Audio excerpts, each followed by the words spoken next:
It's Sunday night, 9 o'clock. Welcome to All Lacrosse Live. I'm Gary Groob in Toronto, and with me, of course, I have Shawn Slaght over in Moose Jaw, Saskatchewan. How are you, Shawn? Doing good, thanks, Gary. And down below there, I have Muffler Mike over in Connecticut. Mike, how you doing? I'm doing good. Excellent. As you all can see, our new merch has arrived.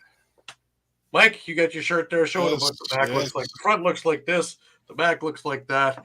If you're interested, DM us and we can figure out a way how we can get you some of this beautiful merch to add to your collection of the already building merch that we have. Anyways, busy week, guys. Preseason's well underway. Cuts are happening. Teams are trimming themselves down. A couple of weird things going on. It is still Native American Heritage Month, so we have a few things about that. We have some OJLL news. We have PLL news, of course, and they named their cities, and we're going to get into that in a little bit. But just before we get rolling, just remember that all our shows are streamed across Facebook, Twitter, YouTube, and Twitch, and you can catch all the action on EOPsports.com. Remember to hit the subscribe, follow, and like buttons, and always share with your friends and family. You can enjoy all of our affiliates, and as you can see, we have many shows for many things. Please enjoy the affiliates like the Broad Street Bully Podcast, Philly Press Box Radio, Edge of Philly Sports Live, Birds IQ, Patterson Avenue Fanatics, Talking Philly Sports with Matty B, Devereaux Sports, Painted Lines, Party on Broad, and the Steel Steps, of course. If you've missed a show, no worries. Just grab all the podcasts on all the major podcasting companies, which include Amazon, iTunes, Google Play, TuneIn, Stitcher, Spotify, and so much more. Also, you can catch it on the EOP YouTube page, any of the shows. And if you're looking for our library or any of our shows in particular, you can go to our YouTube page at All Across all the time. While you're there, please subscribe. Please check out some of the interviews, some of the fights, some of the other retro games that we have up, and there's more retro games coming. Remember, you can stay up to date with all Philly sports and all other sports by visiting EOPsports.com with great articles from our huge staff of contributors. While you're there, please subscribe to our newsletter. Just a reminder to everybody that this part of our program is brought to you by Dolan's.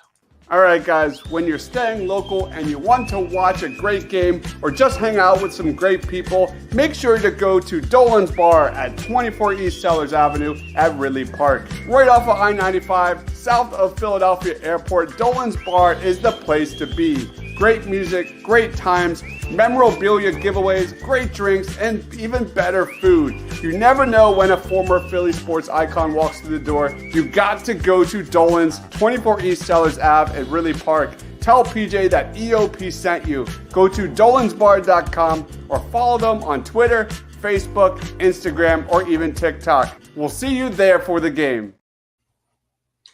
Absolutely. Also, Dave is with us. Dave, how you doing, bud? Hey, Dave. Thanks for tuning in. Well, as for Dave being a football guy, you know, it is a Grey Cup day in Canada. It is the Canadian Super Bowl today for everybody but this household here, because the Argos decided that they wanted to be like years past, and you know, 16-2 record meant nothing because they decided to go and cough at least your team made the playoffs. Well, yeah. You know, me watching that game, you know, was kind of like, you know, how do you hope for both teams to lose? You know, that's just the way it is. You know, I would be happy if there was just like a gasoline fire in center field and they had to call a game. Yeah. I actually watched the first half just so I can see Green Day at the halftime show. So that was my highlight of it. And now we can get on to bigger and better things because lacrosse season is here, as it was completely put out to me last week with the Argos. Now, just the NLL helped me along a little bit there because they came up with 3 separate announcements this week. The first one, of course, was of String King. And according to their release, they have re-upped their agreement and partnership for another 3 years with String King. The renewal designates String King as the non-exclusive continental partner and official equipment provider for the NLL. String King is excited to partner with the best players in the world and have them use the brand's top equipment. Players will be using String King's Mark II family of heads, Type 5 mesh, and Metal 3 Pro and Composite 2 Pro shafts. This partnership allows String King to get direct feedback from NLL players to which product is used and for development for future projects. So pretty significant thing that this is going to continue for another 3 years. Very quality product too. String King is awesome. Now we talked briefly about we put it across of the NLL Unboxed idea, and again we had this an innovative approach to introducing and fostering the love of box lacrosse. Its unique style of play among young boys and girls across North America. Program offers great opportunities for all players at any age, skill level to increase their competency at an accelerated rate in a fun and friendly environment. NLL Unboxed aims to provide elementary and middle schools with lacrosse-specific physical education, curriculum, and equipment. Unboxed will look to expand NLL's multinational footprint, starting with 9 new activation markets beginning in 2024, with dedicated programming planned for 60-plus North American communities by 2027. Now, we're going to tie this thing in to they announced this logo addition. I can't say logo change, but addition back a few months ago. And if we all remember this one here, which gave the Ligue Nationale Lacrosse in French for the National Lacrosse League. Now that ties into an announcement they made this week via Zoom call for the Unboxed series. And the first game that's going to be in that is going to be the NLL returning to Montreal, or actually Laval. It's going to be returning to the province of Quebec in the place Bell, February 16th. The New York Riptide have generously agreed to move their home game against the Toronto Rock to this Laval place. And they're going to have a regular season NLL game there. Now, this is it works on a couple of different levels. Of course, there's their promo pick. Pretty awesome, I'd say. Number one, it's going into markets that they're testing to see if there is any substantial growth that they can build with. Number two, they're working with, the teams will be working with, of course, middle schools, and like they said in the press release originally. And, of course, number three is to get the NLL product as far and wide as it possibly can in a regular season game. It's one thing to do it as an exhibition game or a preseason where you can kind of tape your lineups and put in all your practice squad guys. This is a regular season game, so you're going to get the whole enchilada in this thing. And the people in Laval are going to be treated to one heck of a show. Because if you take a look at the star power, just looking at Jeff Teat and Challen Rogers alone, let alone everybody else that are coming with those teams, this is a really great initiative, I think, and a real step forward. Mike, what do you think about this? Oh, this is absolutely great. I think the best part of that statement on the Unboxed was at the end where they said 60-plus North American communities. Yeah. So that means they're, we're going to see some initiatives in Canada. Maybe we'll see some initiatives in Mexico. It's very possible. Very possible. Very, very possible. So and that would be great. Dipping your toe into a market where it doesn't hurt. It doesn't hurt to start with. As their press release said, they announced the first ever NLL Unboxed Series marquee event game scheduled for Friday, February 16th at 7 p.m. in Laval, just outside of Montreal. The league's newest tentpole showcase features the NLL's two largest markets, as the Toronto Rock and New York Riptide will clash in a pivotal midseason showdown. Place Bell, home of Laval Rocket, an AHL affiliate of the Montreal Canadiens, will host the 2024 NLL Unboxed Series, marking the first regular season game in Quebec since 2002, when the Montreal Express played its final game there at the Molson Center. The announcement follows weeks of unveiling of the new multinational grassroots initiative, NLL Unboxed, including the launch of its Montreal area-specific programming under the Castor de Montreal brand. According to Brett Frood, interest in box lacrosse from the grassroots to the professional level continues to skyrocket in Quebec, and we are proud to be able to take this next step in bringing the NLL and our elite athletes to Laval and the greater Montreal area. we are thankful to the leadership of the Canadians, especially France-Margaret Bélanger, in working with us to host the game at Place Bell, and to both the Riptide and the Rock for their enthusiasm to move to a neutral site so they can expand our regular season audience in Montreal for the first time in more than 20 years. So yeah, lots of really great things going up there. And, again, we've talked about it many times that Montreal is a place to bring the NLL. And if you bring it to Montreal, Quebec can come along as well. I don't think it'll work in Quebec without Montreal. We've seen that work before, where Quebec will give it its all if Montreal's got a team. It's kind of like the little brother syndrome.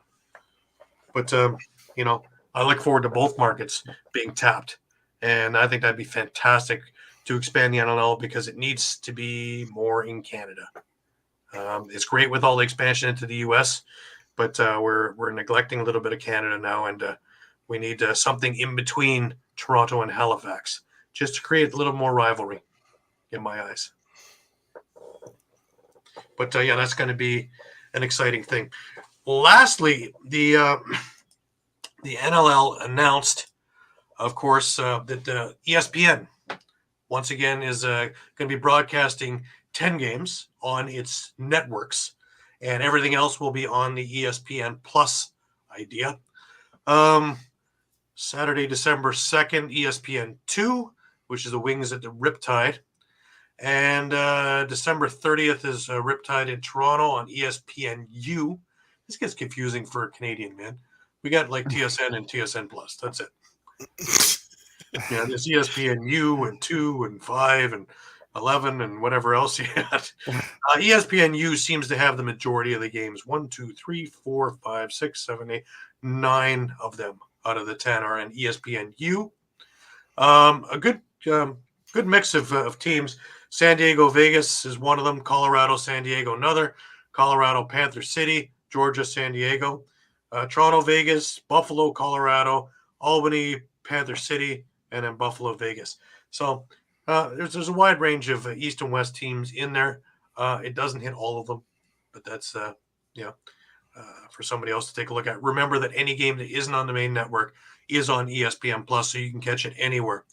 But my big thing is, I took a look at the TSN schedule.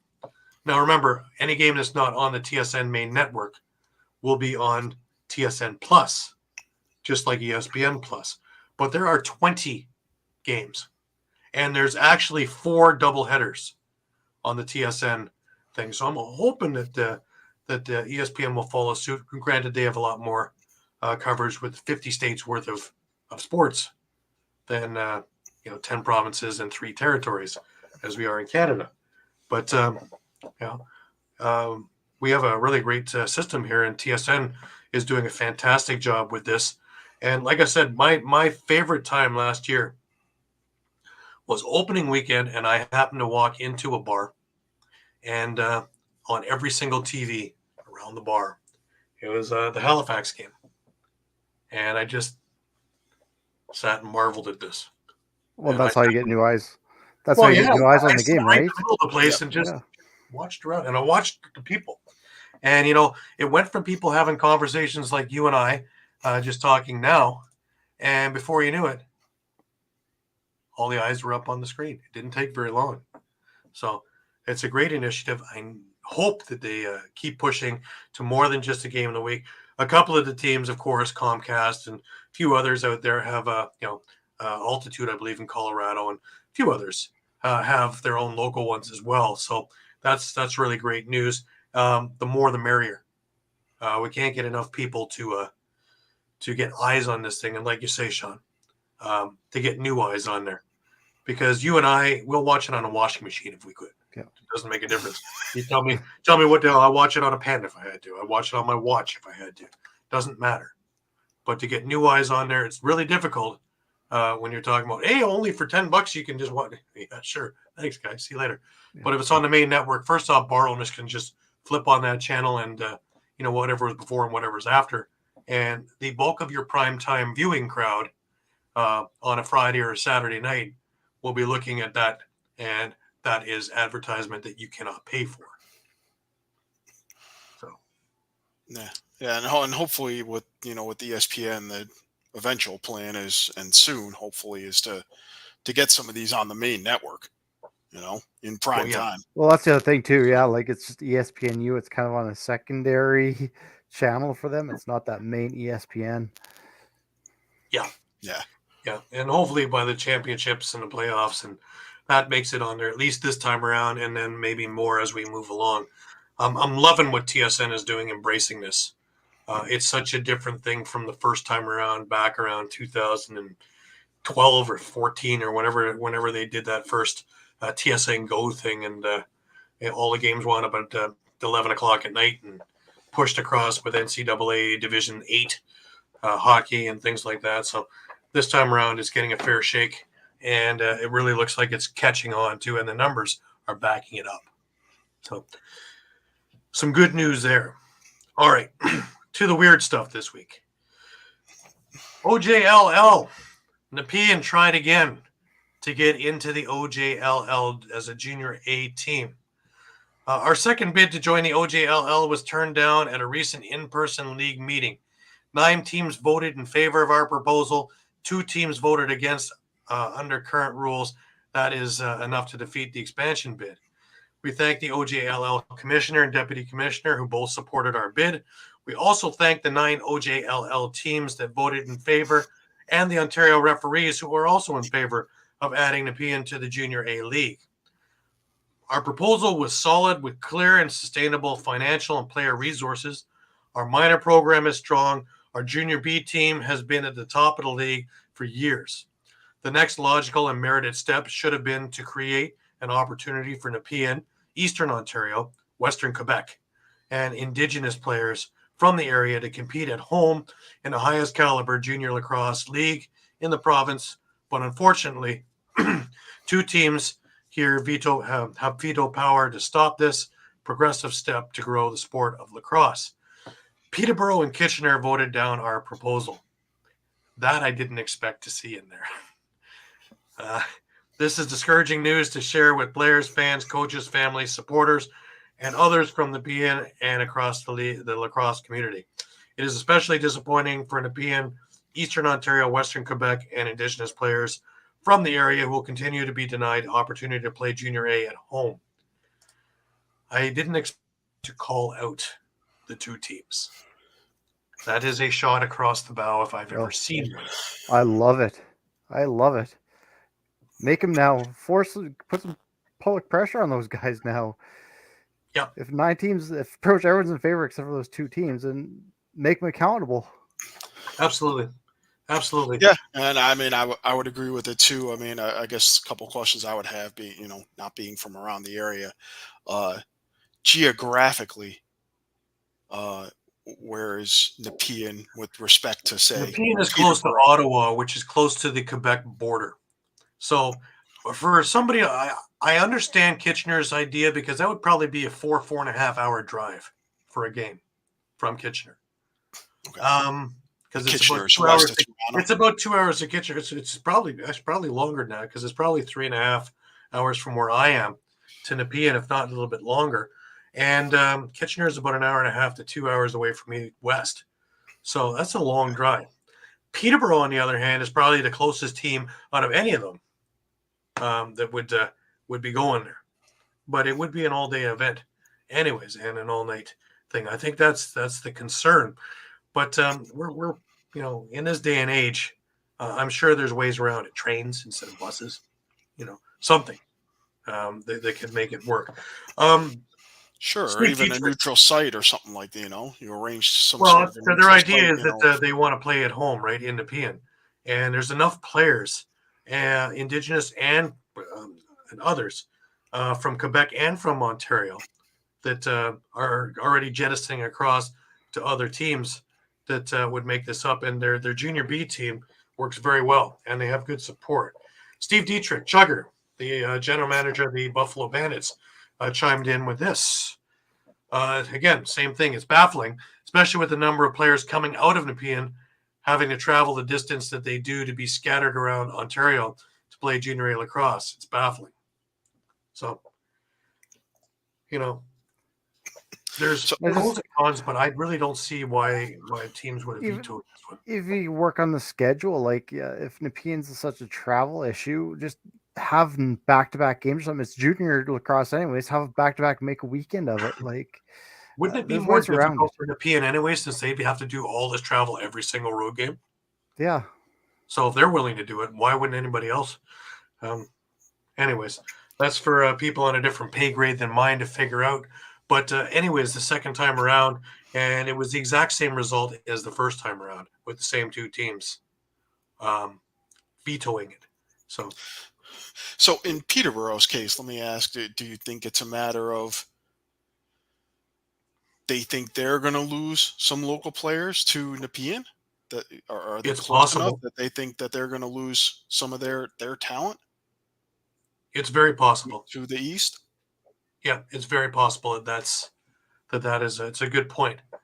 That's one I actually didn't think about, but yes, being at the closest one to them, I would suggest that yes, that would be. I mean, is Peterborough currently in their junior programs drawing talent from Quebec? Not generally. Most of them are local talent. Peterborough is mainly Peterborough. That's the beauty of that program. In and around the area of Peterborough, anyways. So okay, and I assume Quebec has their own junior leagues. They do. That they're pretty strong and stable and. Yep, they do. Competitive. I think Ontario is probably the strongest junior one right now. Sure. But Alberta's catching up, as we've seen, and so is BC. And BC is a very strong program. But everywhere in between, these places need to be growing. And for us to, it's one thing for us to talk about the NLL, to be in all these different places. But without having the grassroots levels, you're not going to have the interest of the people. Really, how do you get a crowd? You aim to market to the kids. Because if you aim to an adult and, hey, there's a party, you're going to get one seat sold, one ticket, maybe two. If you aim to the kids, now you're going to get all the kids, all their parents, their uncles, their aunts, everything else. And as they go up, you're also going to get that, and more so. And they'll tell their friends, and so on. Yeah, so and we're definitely seeing it in the Maritimes with Halifax happening. Absolutely. Yeah. I was going to say out west. So. Well, Shawn, you've experienced it firsthand. I mean, you look out west here, like the Saskatchewan SWAT have to play in an Alberta league. Any players out of Winnipeg usually play for the SWAT. They can't even play in their own province to play Junior A. Yeah, that's we're missing something here, and we've talked about it. I've talked about it on the other show too, with guests about how we're missing the boat on grassroots. Maybe now that we have sixes as a tool as well, that this is going to help build that as well. But we're missing that. We're putting the money into club level and above. Junior C, Junior B, Junior A is getting a lot of that money, but below it isn't. And house leagues and things like that for the kid who wants to play because he loves the game and isn't looking to be an NLL player, but just loves the game. There needs to be, we had this, in the 70s in hockey, where all these things were popping up. Well, we need to do this with lacrosse now. We're at that stage now where we need to have this because we need to watch these kids grow into these roles. And who knows what superstar you're going to find? Who knows what Gretzky is going to be out there in lacrosse? Who knows what Gary Gates is going to be out there? Just because they found something they loved and just did it at their own leisure and found that they were good and then wanted to have these other things and didn't have to travel 12 hours to get to a game. And unfortunately, and you're seeing it, Gary, out in Ontario, politics, a lot of that gets in the way. Yeah, there's how many great ideas have been shot down because of political nonsense. We talked about it last week with Scott Godfrey, just with disabled or disabilities, and trying to get programs running. So, if they're having a hard time, gosh, that would be a first off, no matter what, on my thing of yes. Tick that box, get money flowing over there. So, I don't know. That's probably why I'm not in politics. I like looking at myself every now and again. Others may have other things to say, but yeah. Anyways, it is still Native American Heritage Month, and of course, this time around, Larson Sundown. I take a lot of pride in representing the Haudenosaunee. For myself, it is about playing for my community, the surrounding nations, and all Indian country. We're so fortunate to have support from so many other nations wherever we travel. It's a tremendous honor to represent other Indigenous communities across Turtle Island. Indigenous Peoples Month. Well said. Very eloquently put. Now, that leads me into this. A good friend of mine from the Netherlands, and we had a chance to hook up in Prague. Artie Sessler. He put together a beautiful documentary depicting the reason box lacrosse is the medicine game. The journey is inspired by the enchanting world of box lacrosse, where R2 and his Haudenosaunee brother Neil Paulus are serving as the coaching staff for the Dutch national team, rekindling the 400-year-old friendship through this sport with deep Indigenous roots. This endeavor reveals the cultural richness of tradition, honor, and unity. I have a clip from the documentary, and I will put up the website to catch it. It is spectacular. I even have a cameo in there in chapter 19, around the 10-minute mark. But this is the 2-minute little.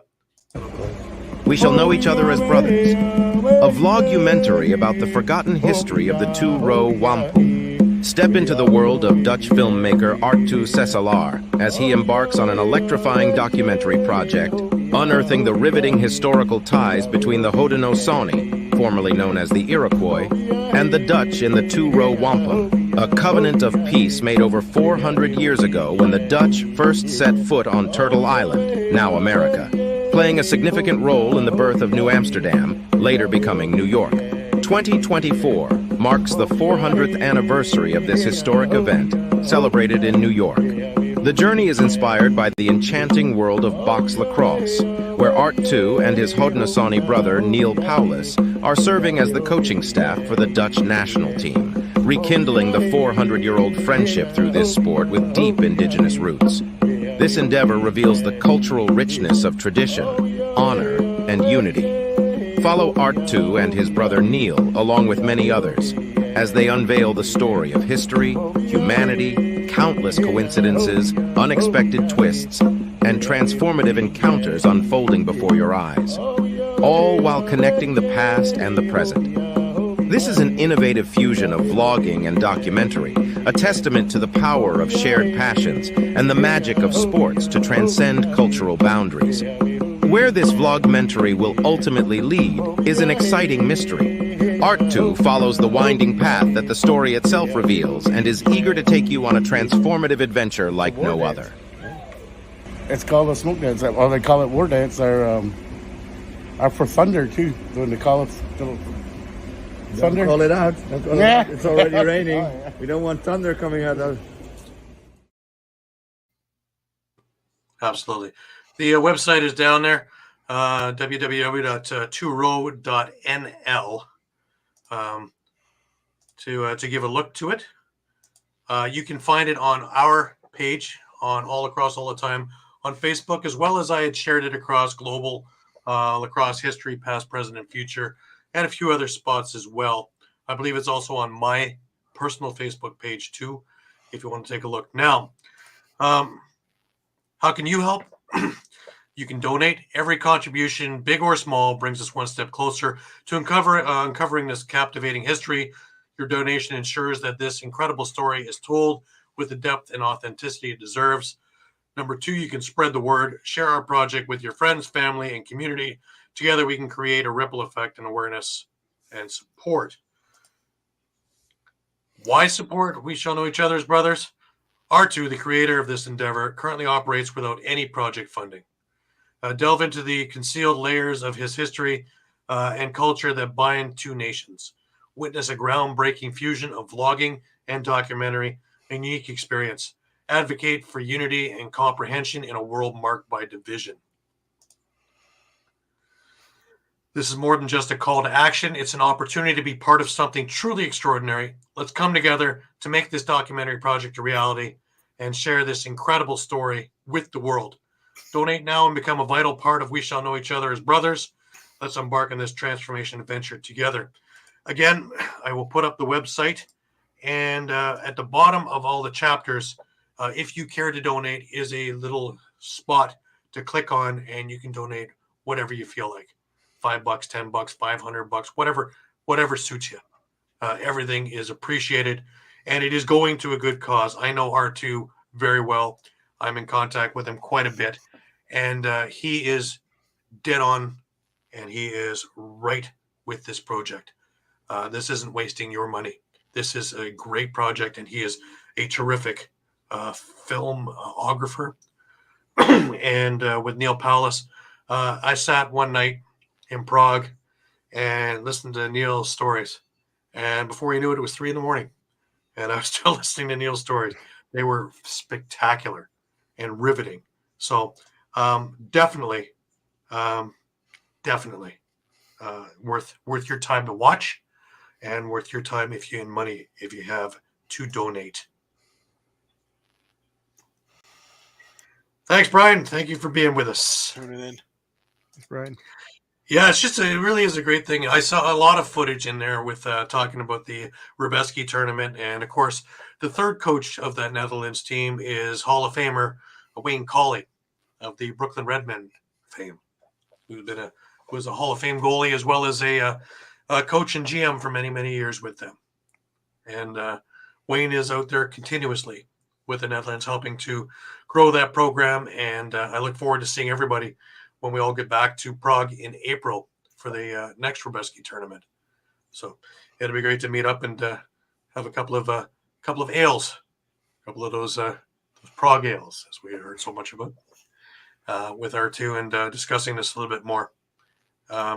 It's fantastic. And the stuff that I watched on that, I was riveted. And unfortunately, I couldn't watch it from start to finish. I had to watch it in sections and do things, but it is spectacular. And the storytelling in it is just immense. So please, let's give some support to R2 and his project, and looking forward to seeing what more can be done with that. All right, over to World Lacrosse. Michelle Boyer, and we've had her on the show talking about some of the trials and tribulations of equity in sport. And she brought up a couple of, a couple of things that we were talking about with World Lacrosse.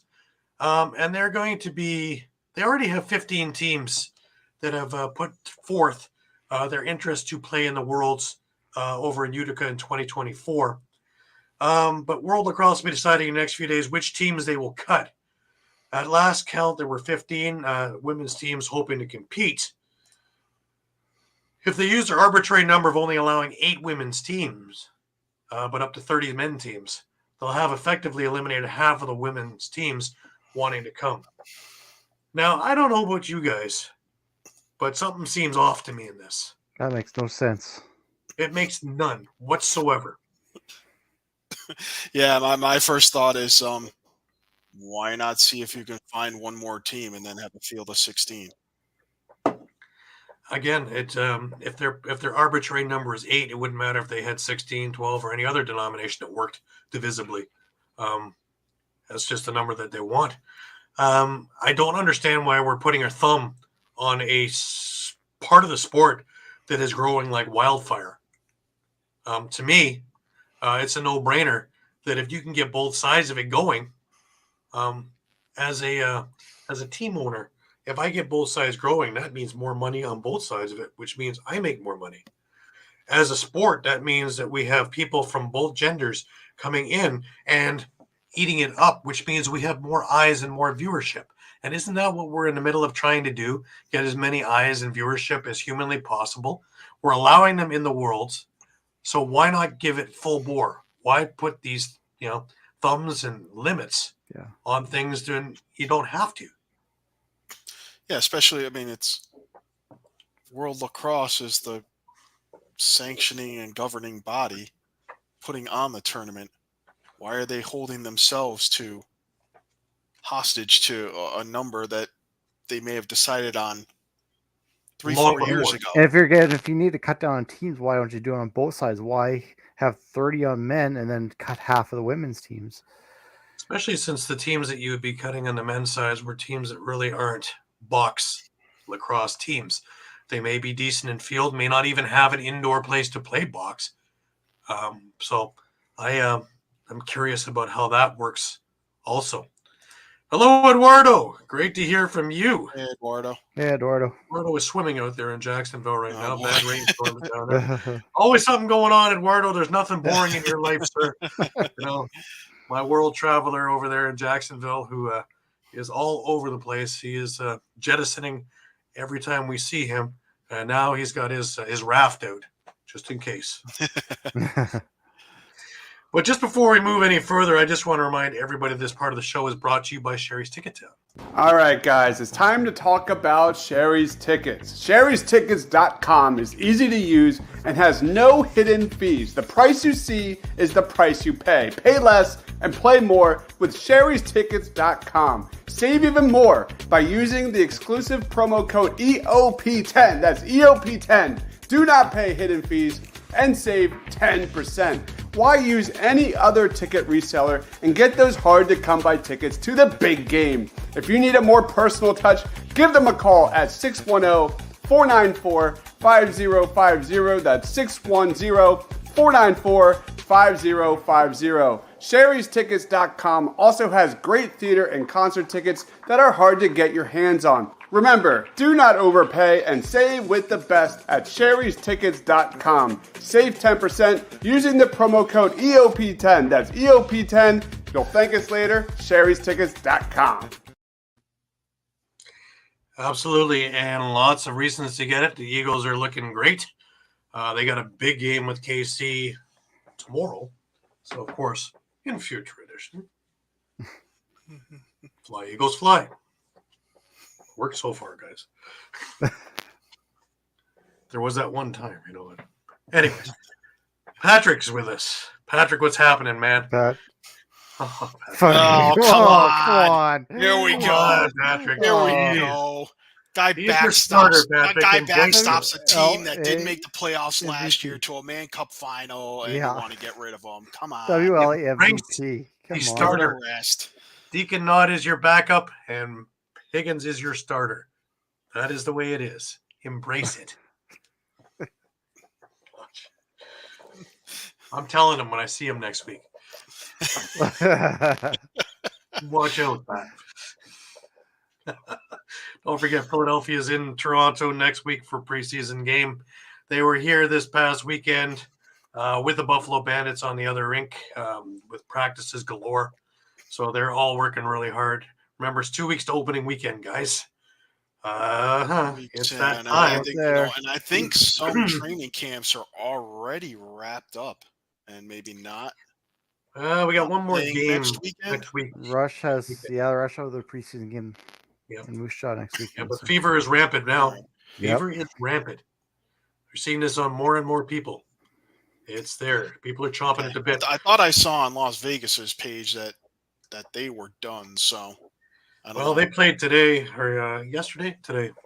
Yesterday, I think. But we'll get to that in a few minutes. PLL, guys. PLL announced their cities finally, and they also teamed up with Whirlpool brand to announce these said teams. Mike, what are these teams? Oh, jeez. Here we go.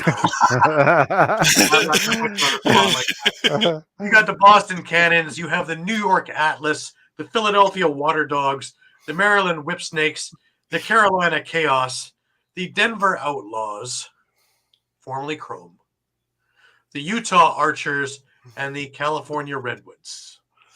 Now, of course, beginning in the 2024 season, the PLL will adopt a two-conference structure. The New York Atlas, Boston Cannons, Philadelphia Water Dogs, and Maryland Whipsnakes will be the Eastern Conference. The Utah Archers, Carolina Chaos, Denver Outlaws, formerly Chrome, and the California Redwoods will make up the Western Conference, with the PLL All-Star Game to feature a conference-based matchup for the first time, and a new conference playoff structure soon to be announced. Now, with the 10-game regular season, 8 of those 10 games are going to be in the home of these teams. Now, if it is your home, say we have a game in Boston, the Boston Cannons will play 2 games that weekend. And they will work an awful lot with youth programs and other developmental programs to continue along with what we're talking about, grassroots. See, the PLL gets this, guys. Ray Balloon, his brother, and the rest of the guys in the office there, they get this and where the efforts need to go. According to Paul Rabel, our 8 lacrosse clubs are coming home. This is the biggest moment in our league's history. We couldn't be more excited about the incredible growth and enthusiasm we're witnessing in these vibrant lacrosse communities. Big thank you to our players, investors, partners, and colleagues for their continued commitment, belief, and work ethic in making this possible. Sports fans have professional lacrosse from the world's best players to look forward to in their hometowns next season. In the first 5 seasons, the PLL operated a touring model where teams did not have geographic affiliations, and all 8 teams played in one market each game weekend.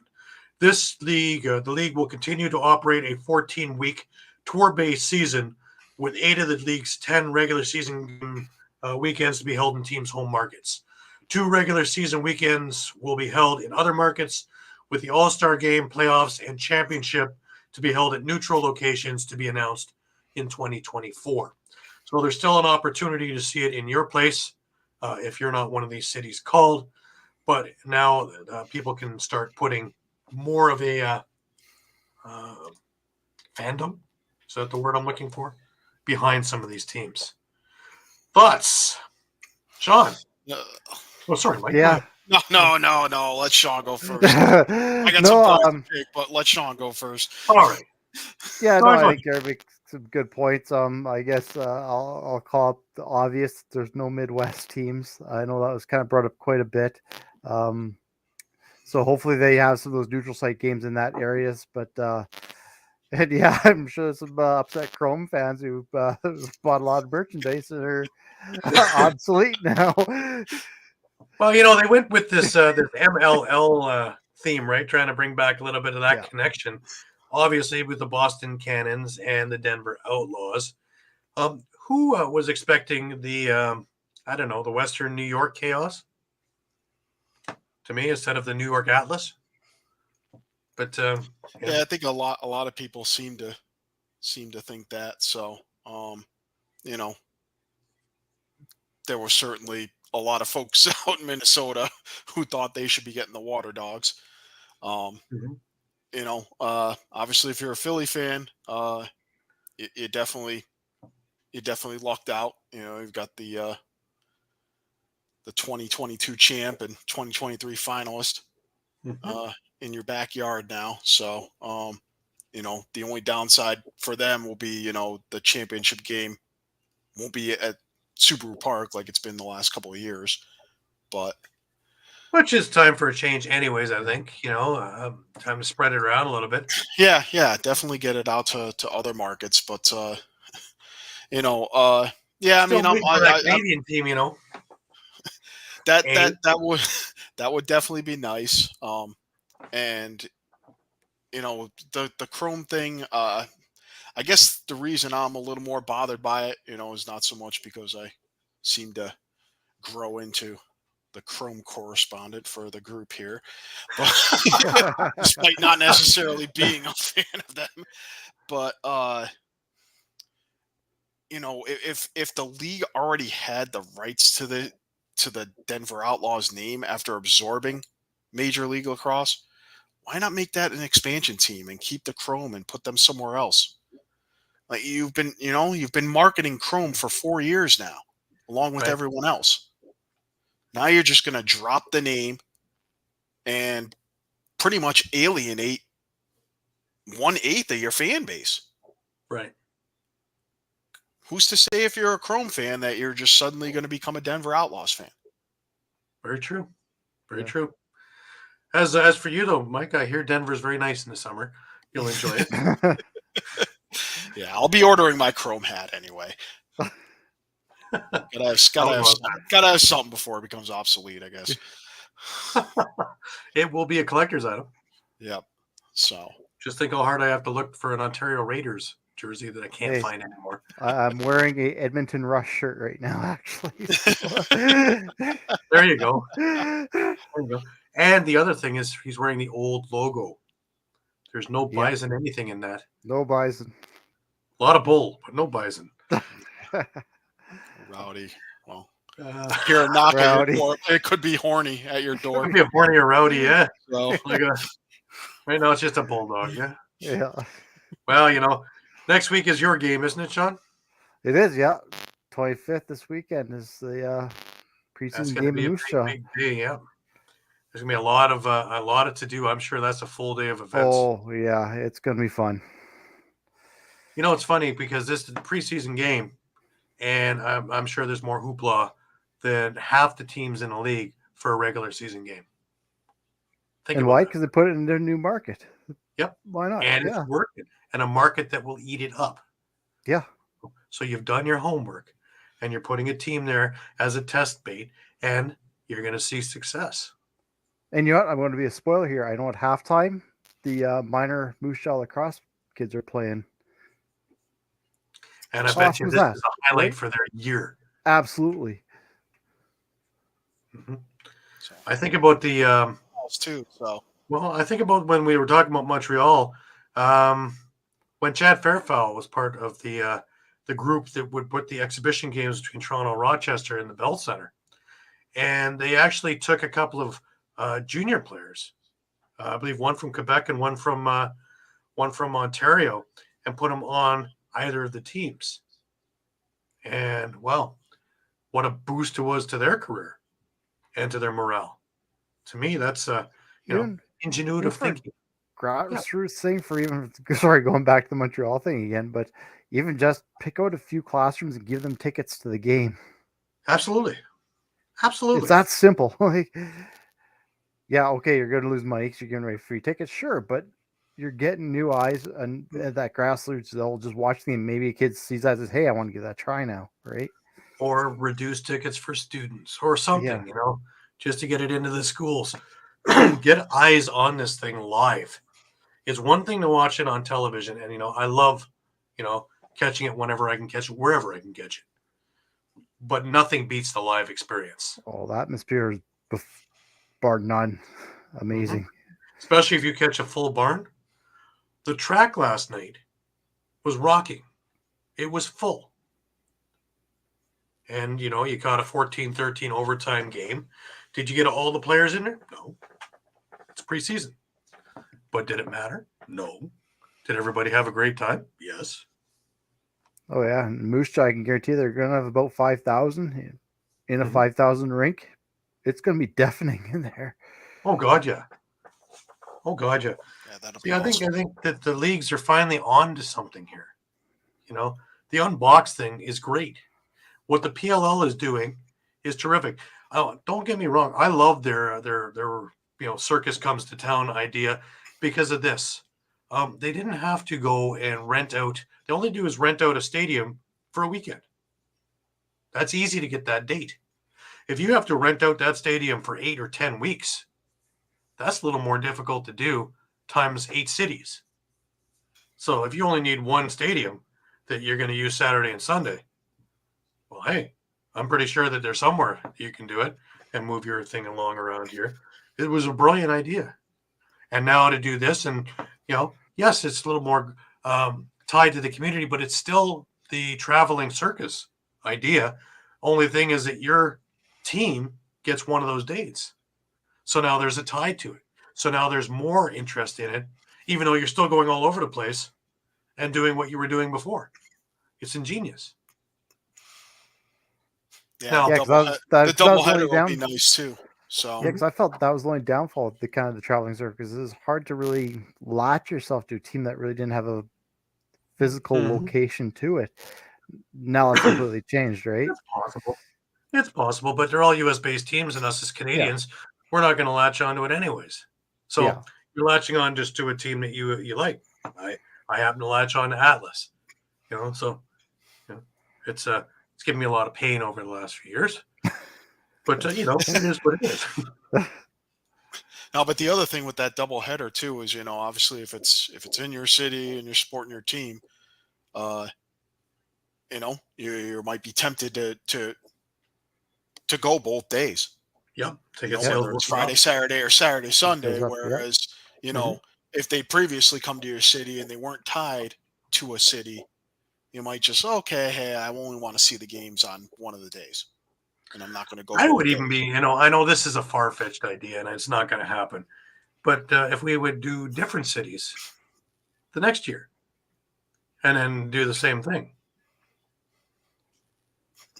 You mean untie the franchises and tie them to different cities next year? Yeah. Tie somebody else, some other fan base in there for a year, and then tie another fan base in there for a year.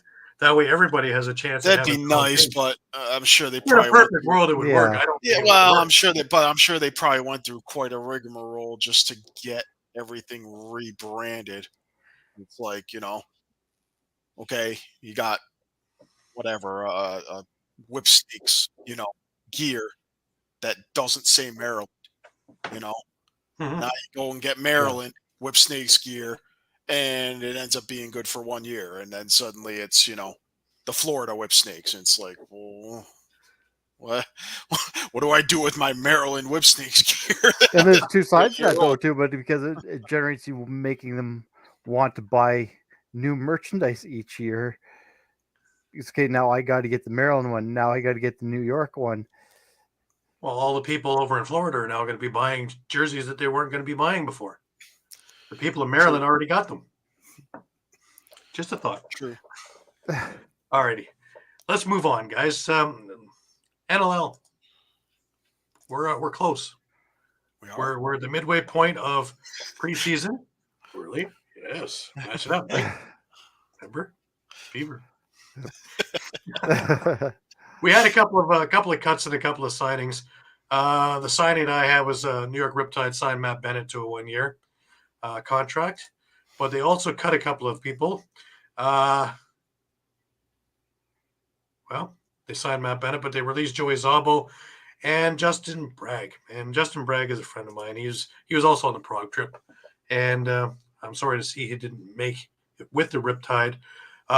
In full stride, though, he is with the Peterborough Timbermen of the ALL, waiting for his next opportunity. He'll make it. He is a hell of a worker. He is a hell of a team player. He is a hell of a person. And I think that the league needs more people like him in there. Guys like him, guys like Bryce Tolmie, these are guys that should be in the league, deserve to be in the league, work hard enough, and are good enough. And through one reason or another, aren't. And again, another reason for expansion. But these guys need to find homes. Tolmie played great last night in the Colorado-Toronto game. He wasn't sure if he was able to hold on with that lineup and that roster. So we'll see. But so far, he's made it this far through camp. And he's holding his own. And it looks good out there. Rush had a few cuts, Shawn? Yeah. Hawks, Marshall, and Kostiuk. Not too many surprises, I guess. Maybe the Hawks and Kostiuk a little bit, but again, kind of late round draft picks, kind of bodies at camp.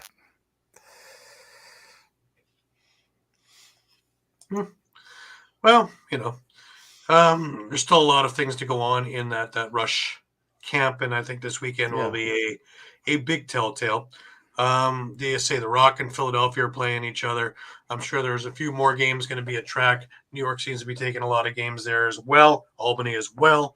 Rochester's been in and around the area between there and also the ILA and Six Nations. Halifax has been setting up their camp there. So still a lot of things going on. A couple of goals that caught my attention in preseason. One was the Vancouver Warriors against the Vegas Desert Dogs, and this is a beauty from Dean Farrell off on Adam Sherlin Beatty's pass. Yeah.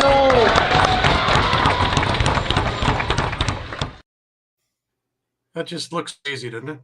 Just such a beautiful flip, perfectly into his moving stick. That's just awesome. Keeping in that same idea, we had a Jeff Teague pass to Tyler Davis for this little ditty.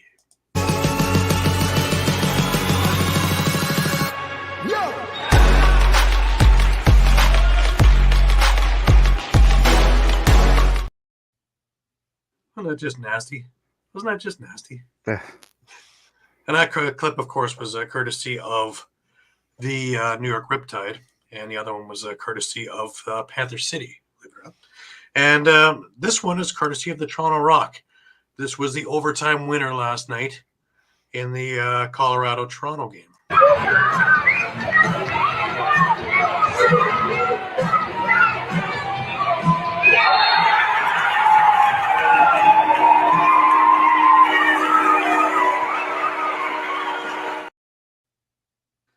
Josh Dahlwick is becoming quite the sniper from there. That was his 5th goal of the night. So, he's gonna push some veterans. But yeah, some of the players notably that weren't in there. Milligan wasn't in there. Tom Schreiber wasn't in there. A number of players weren't in there. Corey Small wasn't playing.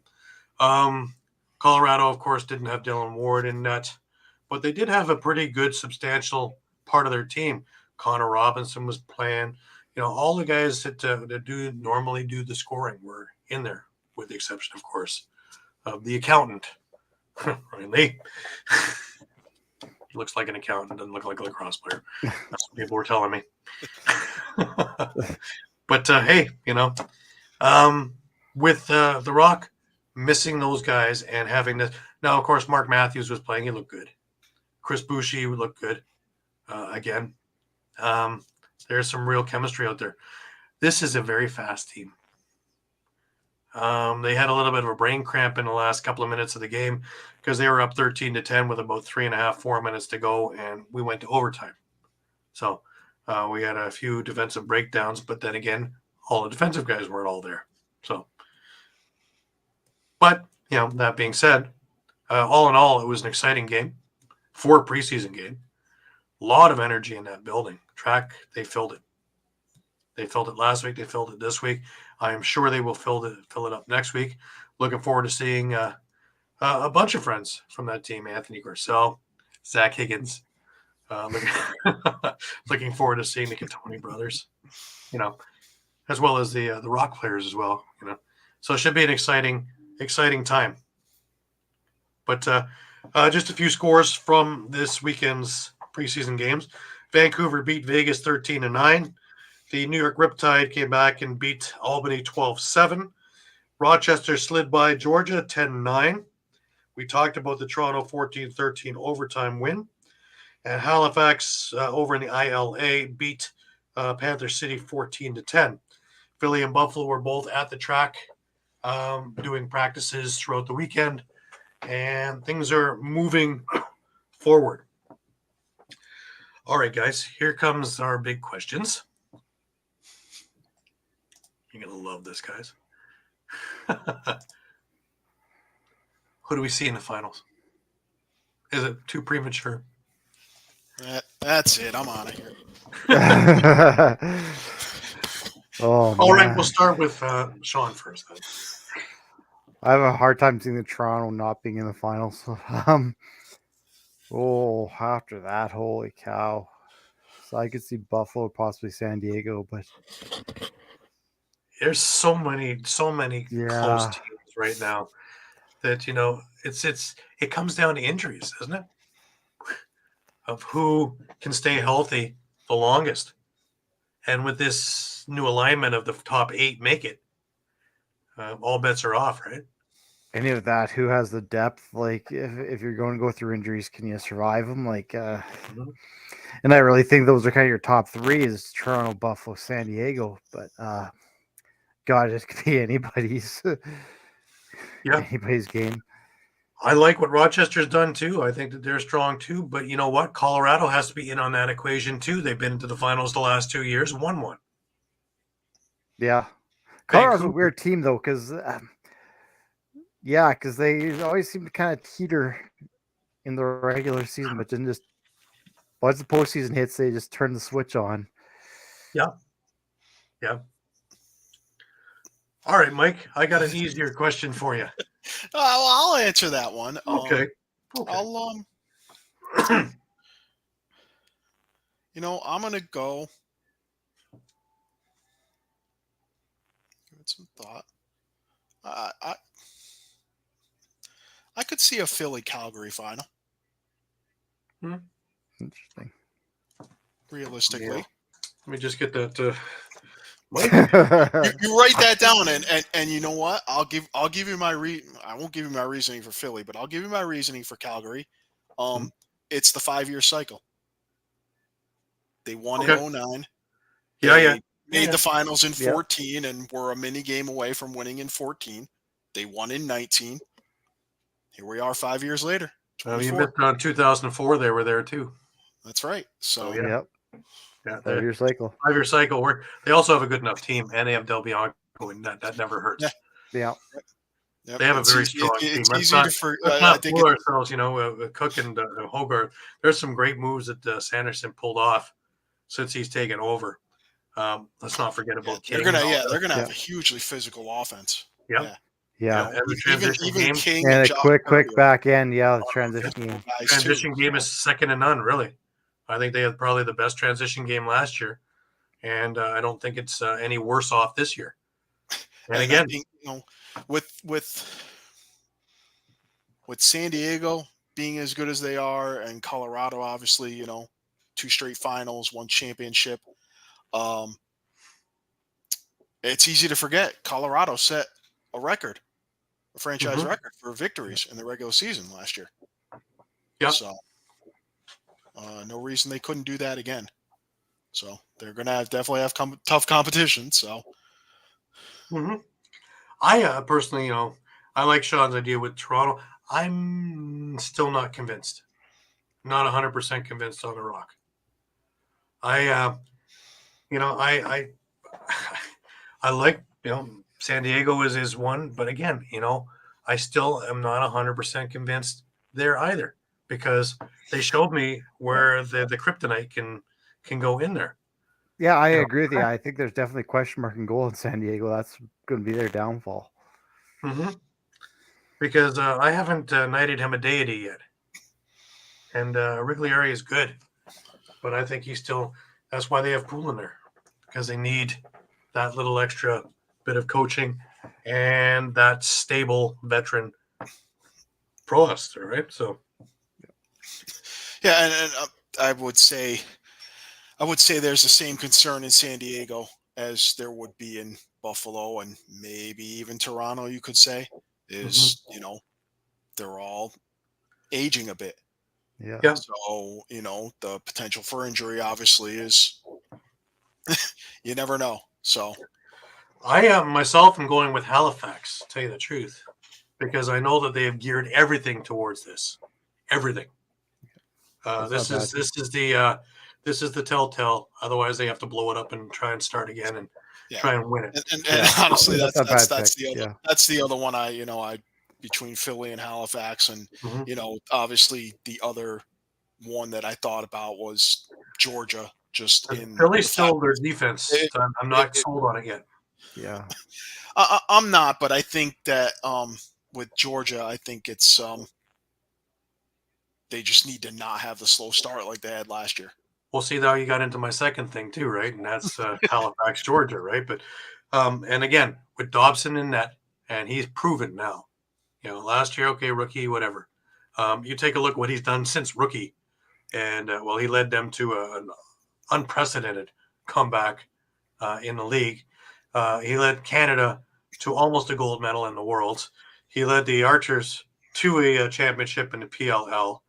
I think that this kid is real. And as for the rest of the team, you're going to put 4 Thompsons together? That too. That's true, yeah. Let alone all the other little tidbits that you have, the Brian Coles, and let's not forget our former MVP, our Shane Jacksons, and all the other things that go along with it. That's a hell of a team. Ryan Lanchbury, Andrew Q. It can go on and on and on. That's a scary team. Well, I hope they open up. I hope they open up their first game doing that. put all 4 Thompsons and Jackson on the floor. Wouldn't that be awesome? Yeah. I want to see that 30 seconds. Yeah, just a photo op of phenomenal. that. Yeah, I'd love to see that. Yeah. But yeah, hopefully someone's that's listening. fine. And it can happen now because we don't have divisions, right? Right. Because the NLL's sitting there hoping it's not Vancouver and San Diego, where every game is at 10 o'clock at night, and you lose the entire mid and east coast, or you lose the entire west coast because you're gonna have games at 4 o'clock in the afternoon. So interestingly enough, how that's gonna work. So, but I guess they'll come across that point when they come across that. Now, Shawn, you had mentioned before off air about those couple of little things from the NLL, the top goalies and the top transition players, and a little bit of controversy in there. Now, the number one goalie is Christian Del Bianco. Yeah, I can live with that. Yeah. Some of the others in that list, though, are I don't know. What are your thoughts, Mike? I think I'm generally in agreement with the top 3 that they had, and they're probably all interchangeable. I still think that with Matt Vince winning another championship and being goaltender eight times goaltender of the year, he's earned that first spot. He's still there. Last year he set a record. 13-4 is a record in the finals. Yeah, and honestly, if you want to go statistically, I mean, usually Del Bianco is middle of the pack, statistically speaking. The one omission that I told you, I guess, off the air 2 year is Rose. Mm-hmm. I thought that was a glaring omission in that list. Well, yeah, he doesn't near get the respect he deserves. Like, yes, he did take a beating in the Buffalo playoff series there, but the whole team took a beating in that series because the defense that were the tightest in the league all year needed to buy tickets if they wanted to be spectators. And watching the beautiful flying power of Josh Byrne as he's sailing on Bayou, or going east-west instead of north-south on Rose, who is an angle goalie, and when you got to get him to move all over the place, well, then things become a little bit dicey. So you have to block these lanes and block and get physical. So do I blame Rose for these things? No. And for the last 2 years especially, Rose has had the best statistics from any goalie in the NLL, period. So, am I a bit homerish biased? Maybe, but the numbers speak for themselves. No, I agree. And again, we're going back statistically. Like I said, if you want to talk statistics, Del Bianco is actually middle of the pack. Rose should be a bit ahead of that, statistically speaking. You have Aaron Bold on that top 5 list, and from all his years and a couple of championships, yes, I agree. He's in the conversation, but maybe not top 5. No, with all due respect, Aaron, great guy. He's not the same goaltender. Total professional, total work ethic. Love to have him on my team. Absolutely. Like to have a coach on my team. But is he the same goaltender he was in, say, 2015, 2016? I can't see that one, no. Yeah. Because, we're talking 2015, 2016. Aaron Bold. Oh, yeah, for sure. Absolutely, he'd probably be in that list. But I hedge back to the Halifax-Toronto playoff series. Mike likes to bring that up on me. With that 10th of a second more, and Toronto gets to watch the next round. But the Halifax was losing by a ton. In comes Bold and shuts the door. Otherwise, that thing would have been over in the third by just an absolute onslaught. And his playing was hands down the best I'd seen him play in years. Oh, yeah, and I don't want to knock Aaron in any way. He's still a very, very good goaltender by all means.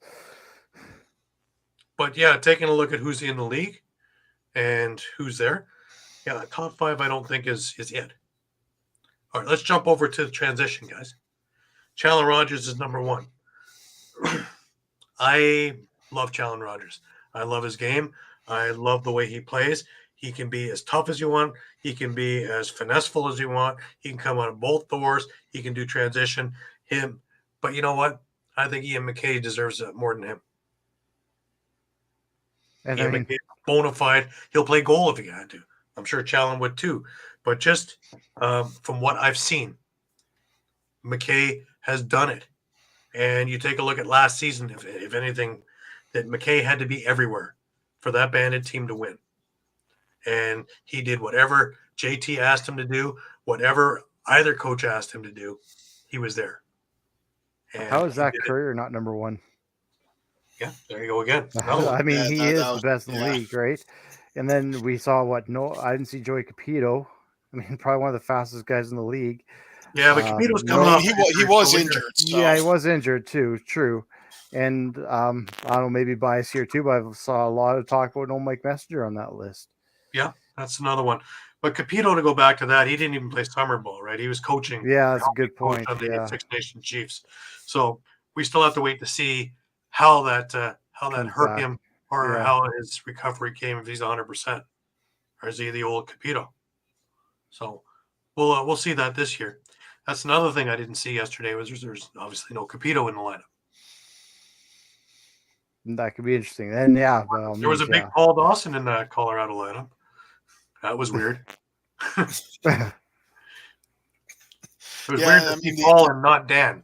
That was another weird one. The other couple of guys for transition that I'd mention are Reed Bowering and Josh Medeiros. Medeiros, yeah. So I think Medeiros is going to be a big part of Panther City. Honestly, I think Medeiros and Liam Patton, really make that Panther City transition go more than anyone.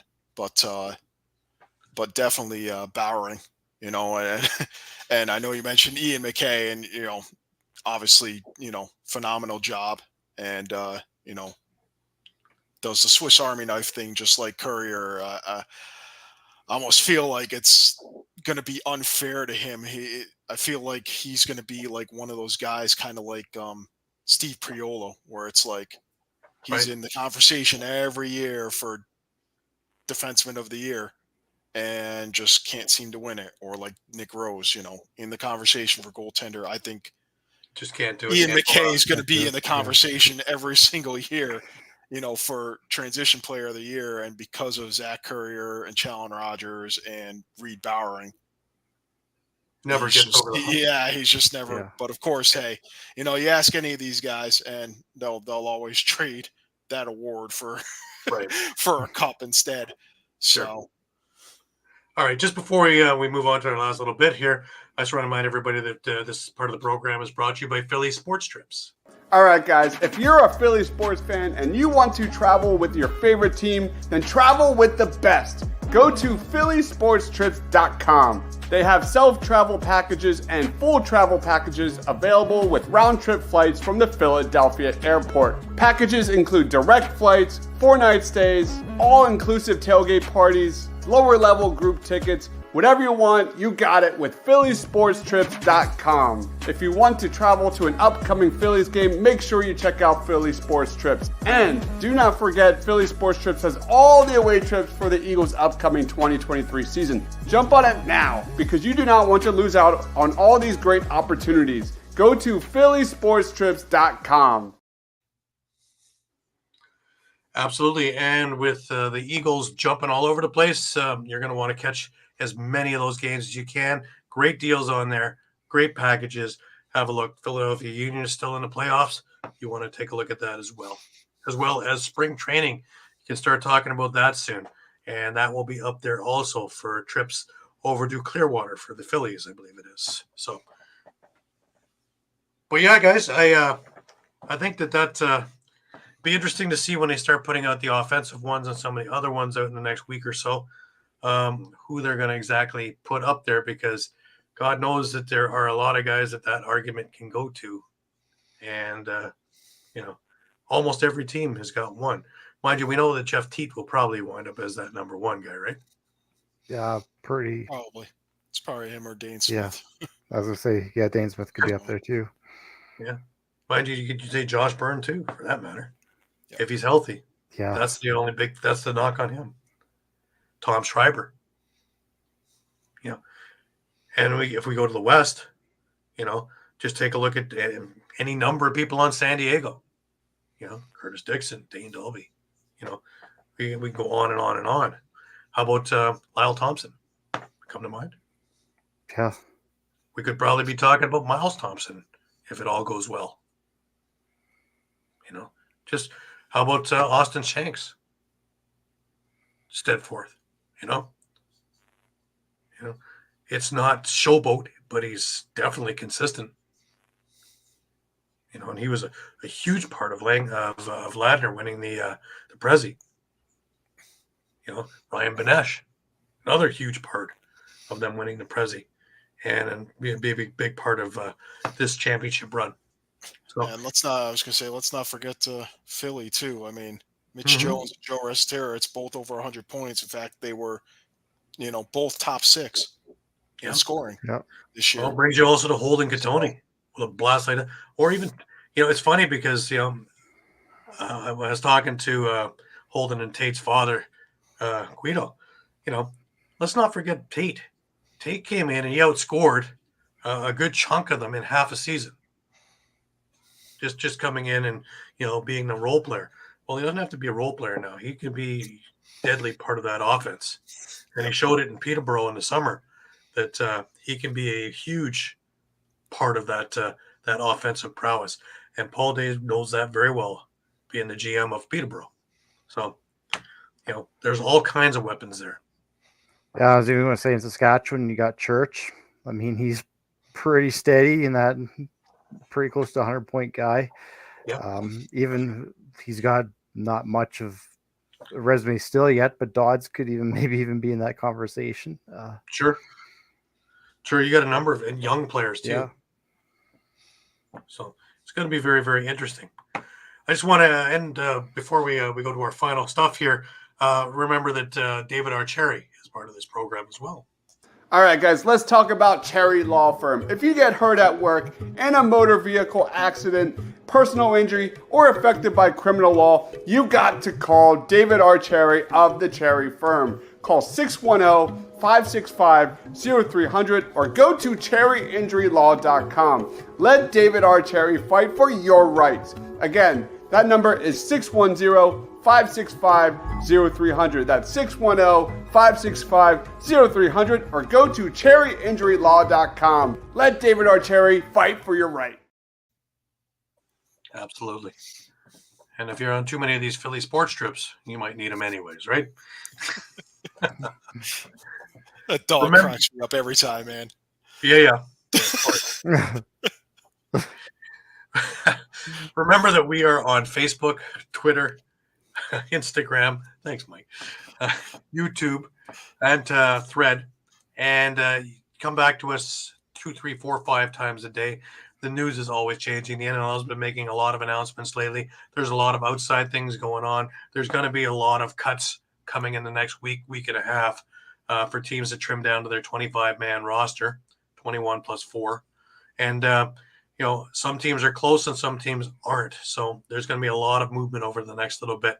So you're going to want to be with us throughout. Have a look at our YouTube thing. I brought forward the YouTube stuff at the beginning, but there are more games coming up in the next week or so. Retro games of Mill. There's some interesting stuff and a lot of players that you are now cheering as coaches now.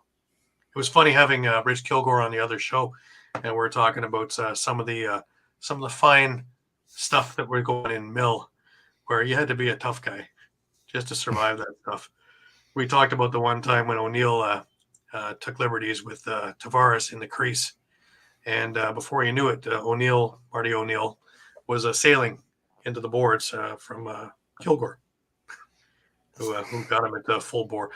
Stuff there that would be a change of possession would probably get you 5 games now in the NLL. So just to put it in perspective of how tough these guys were, different style, different form. It was marketed differently, everything.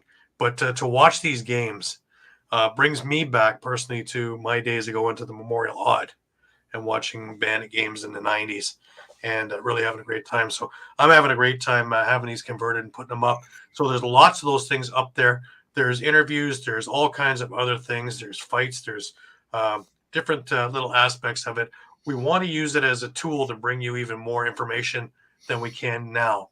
So if we can get enough subscribers in there, then we can use it as a tool for. So tell your friends, tell your family, tell everybody else that All Across All the Time is on YouTube, and please subscribe to it as well so that we can keep doing what we're doing. And again, come visit us on Facebook. You can always check us out at eopsports.com/lacrosse for everything you need. There's 2 more outlooks to come. Mike, you've got which one this week? I think it's you, actually. You got Rochester Tuesday. I have Rochester, yeah. And then I think the following Tuesday, I'll wrap up with Panther City. All right. So those are the last 2 on the list. So come check that out this week. Happy Thanksgiving to all my American friends. Us Canadians, we do things early. Yep. Mike, happy Thanksgiving, Mike. Enjoy. Thanks. Sit and watch football while waiting for lacrosse. In fact, keep your lacrosse stick in your hands while you're watching football. Yeah. Easier to throw the ball that way. Anyway. Any last words, Shawn? No, just looking forward to this exhibition or preseason game, I should say, in Moose Jaw. I'll be there with all the coverage for it. It's going to be awesome. I can't wait to hear about it because, man, it is going to be loud in there. Oh, yeah. Any last words, Mike? Before you get the turkey going. Yeah, just curious to see what kind of cuts we're going to see this week and into next week, I guess, and see how these teams shape up. Absolutely. I'm looking forward to Philadelphia rolling into town for their last preseason game on Saturday. I will be at track with a lot of other people. That place filled up really quickly last weekend. So if you're going to go there and get a seat, get there quickly, get there early. Doors open at 6 for a 7 o'clock game. I believe it is a toy drive for the Oakville Fire Department. So if you want to be part of a separate draw, bring an unwrapped toy and help you get a Christmas as well. So really, really great stuff. Last week was a clothing drive. So, might as well put our time to good use. Again, if you want to take a look at that, the R2 Seslar documentary, it is on our page. It is on my Facebook page. It is also on Global and on Lacrosse History. But if you want to just head on to All Across All the Time, because there's a bunch of other news that you want to check out as well, that documentary is well worth your time to have a look at.